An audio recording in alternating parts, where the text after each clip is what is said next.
Hello, everyone. My name is Roy. I just graduated from Johns Hopkins SAIS and am now working as an RA at the IMF. The title of my paper is Examining the Impact of South Africa's State Subsidized Housing Program. With the help of my mentor, Professor James Habyarimana of Georgetown University, this has been a labor of love over the last couple of months. After the end of apartheid in 1994, the newly elected ANC government was left with the still ongoing task of addressing massive inequality in the country. The ANC launched the Reconstruction and Development Program, which provided housing to South Africa's poorest households. Naturally, the program has had its critics and supporters. Some argue that the program has enabled low-income households to focus on other investments that will help pull them out of poverty. Others argue that the program has moved low-income households away from where the jobs are in the cities and has also exacerbated racial segregation in the country. Some important details to note before moving forward. The analysis here began as a replication exercise. I attempt to replicate a paper by Natalie Piccarelli titled There is no free house, which used 4 waves of panel data from a study in South Africa. As a first step towards extending the work in this paper, I've included a 5th wave of data from the same study. The main question that's investigated in this paper is, what has been the impact of South Africa's state subsidized housing program on labor supply? In the future, I'd also like to extend this to include other outcomes like health status, children's schooling, and various other measures of well-being.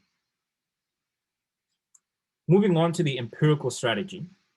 In order to participate in the program, total household income must be equal to or less than 3,500 Rand, which provides the opportunity to use a fuzzy regression discontinuity design to examine households that are just above and just below the cutoff.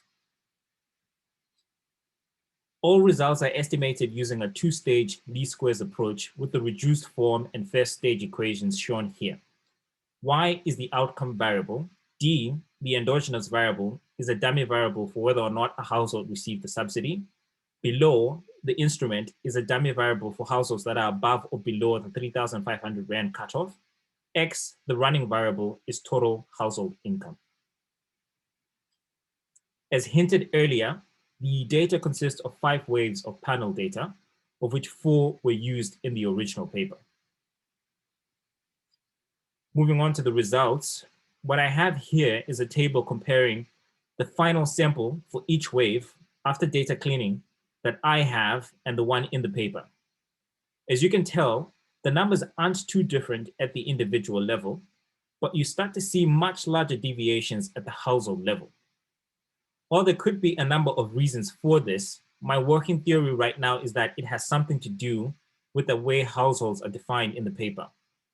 Although the data has a household ID variable, the author chose to create a new household variable based on the identity of the resident hand and their spouse. Because I don't have the actual code used to do this, I suspect there's probably some differences in the way I implemented that particular instruction. The main finding from the paper is that there was a decline in household working hours of 33 hours per week for the treated group, which is those households that received a subsidy.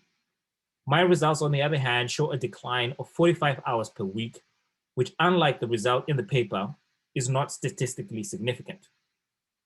After adding the 5th wave of data, however, my results show an increase of 18 hours per week for the treated group, but again, this result is not statistically significant. Here, I have just a few possible explanations for why my results are not exactly the same as what's in the original paper. It's possible that I did not use the same raw data that the author used. Over the years, the institute responsible for the study has updated the data for each wave, and unfortunately, the original versions aren't online. And at the moment, I do not even know which version of the data the original author used.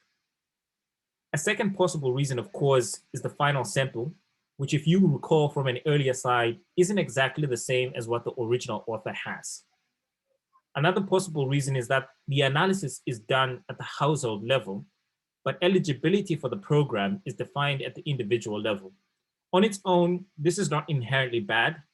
but it does create many branches in the decision-making process as you carry out the analysis, which may explain the deviations. In general, it turns out that computational reproducibility in the social sciences isn't all that common. A study of about 200 papers in 2018 showed that fewer than 1 in 7 papers supplied enough material needed for replication. And then also across 8 different studies, computational reproducibility has been estimated at between 1.6% and 43%. The good news is that this has been getting more attention recently, and both researchers and journals have been taking steps to make replication easier. And with that, this is my sources page. Thank you very much.